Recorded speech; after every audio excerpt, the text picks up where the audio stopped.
Assalamualaikum warahmatullahi wabarakatuh. Selamat siang, perkenalkan nama saya Konta Zalfa Khairunisa. Saya perwakilan dari kelompok 8 ingin mewawancarai salah satu teman saya yang mempunyai usaha di bidang fashion, UMKM fashion ya. Silahkan memperkenalkan diri. Halo Kola, aku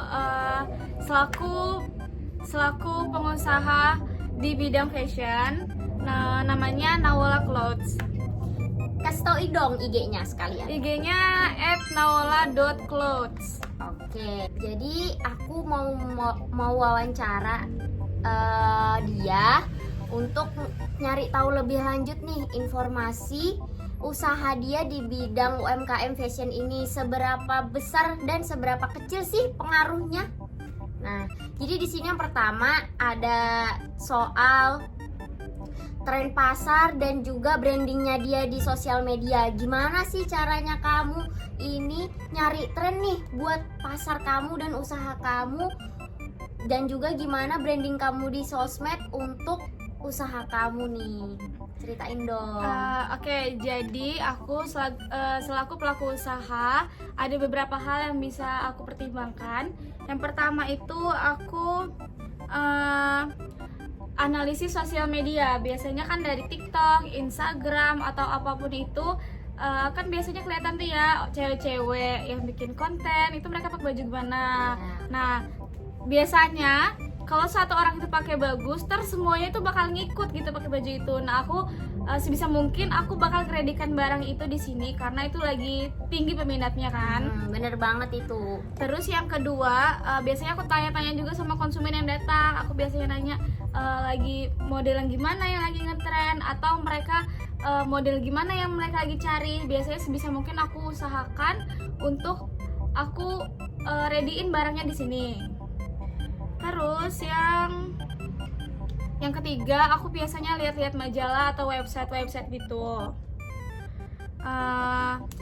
Untuk brandingnya biasanya aku promosi melalui sosial media Instagram, sama aku bisa endorse influencer Samarinda. Ngeri banget gak sih guys? Kan siapa lagi nih UMKM yang sering endorse influencer. Terus yang kedua nih, kita ada pertanyaan nih lagi tentang inovasi produk nih. Wah, kalau misalkan di usaha fashion itu kan biasanya produknya itu agak lumayan susah ya, soalnya kan ngikut tren nih. Tren itu kan bakal banyak banget, terus Ikut zaman. iya, baju itu kan juga kayak apa namanya, pasti bakal banyak jenisnya, terus juga bentuknya nih, apalagi sering yang dipakai orang di konten tuh.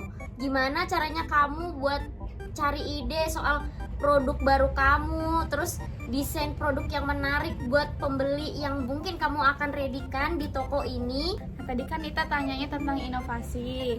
Jadi aku itu inovasi produk barunya itu biasanya tergantung dari supplier aku.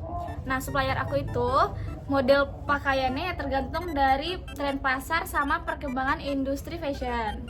Nah, kalau untuk cara biar pelanggan tertarik belanja di sini, aku biasanya readyin barang-barang yang lucu-lucu gitu dan jarang ditemuin di e-commerce lain gitu. Misalnya ada kardigan gimana gitu kan. Nah, biasanya walaupun model mirip tapi dia nggak yang persis plek-ketiplek itu sama yang ada di e-commerce gitu. Ada nggak sih barang yang benar-benar kamu readyin satu nih buat di toko kamu, itu tuh buat kamu jual tuh ke orang tuh kayak, wah ini kalian harus punya nih, kayak gitu?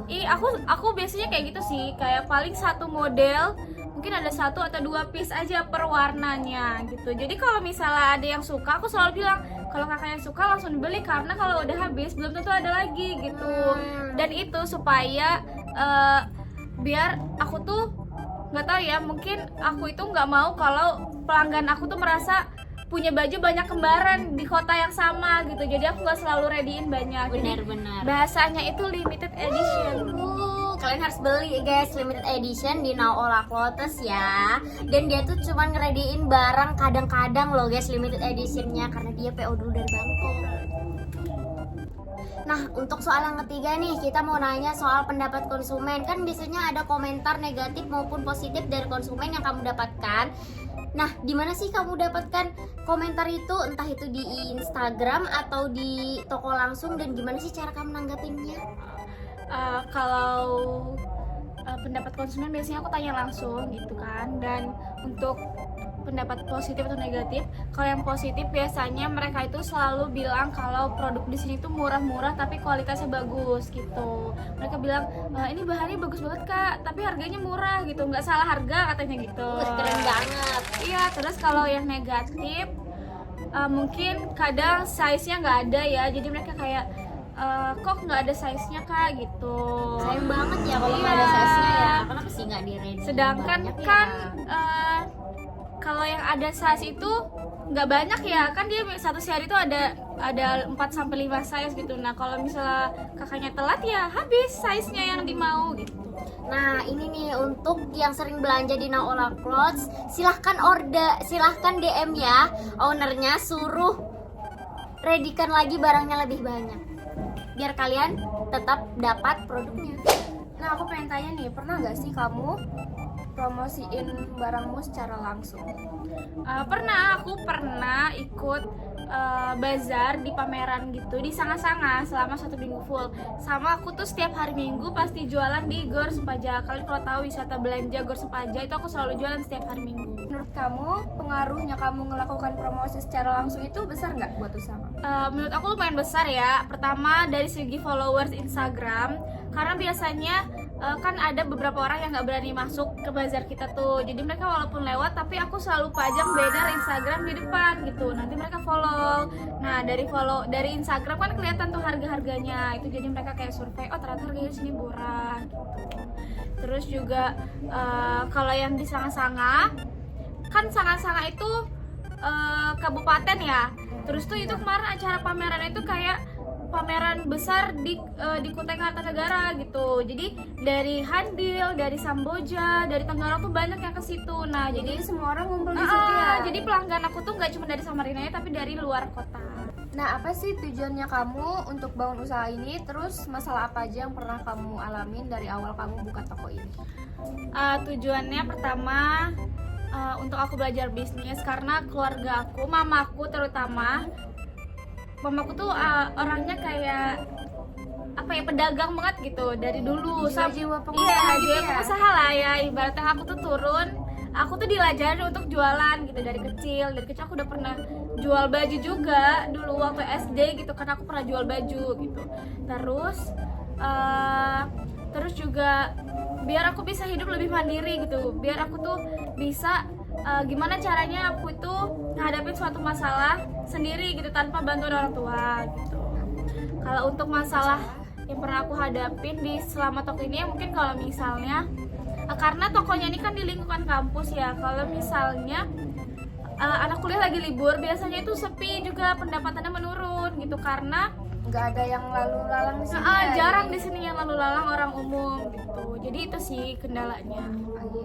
Bisa nggak sih kamu jelasin gimana proses kamu bangun usaha dari nol sampai ngenalin seperti sekarang ini, kayak dikenal orang-orang banyak? Kamu boleh jelasin gimana sih caranya? Pertama dari mulut ke mulut ya, karena aku lumayan punya banyak teman, jadi aku ngomong gitu sama temen aku kalau aku mau buka toko.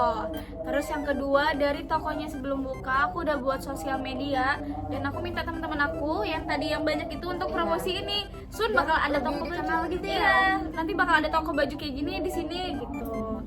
Terus promosi lewat teman sama lewat endorsement gitu. Selanjutnya ada pertanyaan lagi untuk Kak Ola. Kalau boleh tahu, kamu bangun usaha ini punya karyawan nggak? Terus ada kriteria karyawan untuk bisa dipercaya gitu? Yang pertama, aku punya karyawan. Jadi kriterianya tuh yang pertama pasti jujur. Terus juga biasanya kalau toko kayak gini aku perlu yang lincah karena buat mereka kayak menarik pelanggan untuk membeli produk itu, kayak itu bagus loh kak barangnya, itu cocok loh di kakak gitu. Terus yang ketiga rajin pastinya. Dan yang keempat apa ya? Ya itu aja sih, pokoknya yang penting dia itu rajin dan jujur, itu yang paling utama, sama lincah. Nah sisanya ya aku menyesuaikan aja gitu. Terus selanjutnya apa sih strategi usaha agar Neola Clothes Store ini bisa bertahan jangka panjang gitu?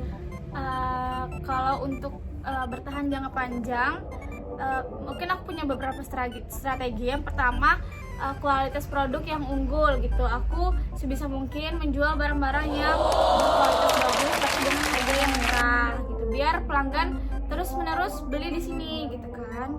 Terus yang kedua, inovasi berkelanjutan, sama kayak tadi, aku pasti cari produk dengan bahan kualitas yang bagus gitu dan model-model mengikuti tren mode terbaru. Terus yang ketiga, aku sebisa mungkin untuk memberikan pelayanan pelanggan yang terbaik supaya mereka nyaman belanja di sini. Dan yang terakhir, aku itu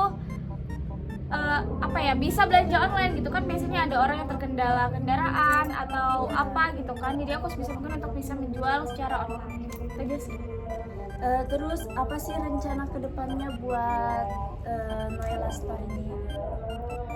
Rencana kedepannya aku mungkin nanti insya Allah aku bakal buka cabang baru di tempat lain, dan aku pengen buka pop up store di mall-mall gitu, karena biasanya di mall tuh penjualannya lumayan tinggi. Itu sih. Nah guys, jadi kita sampai juga nih di ujung selesai wawancara kita bersama Kak Ola. Terima kasih Kak Ola udah mau diwawancarai soal UMKM di bidang fashion nih. Jangan lupa di follow IG-nya Naola Clothes ya. Dadah.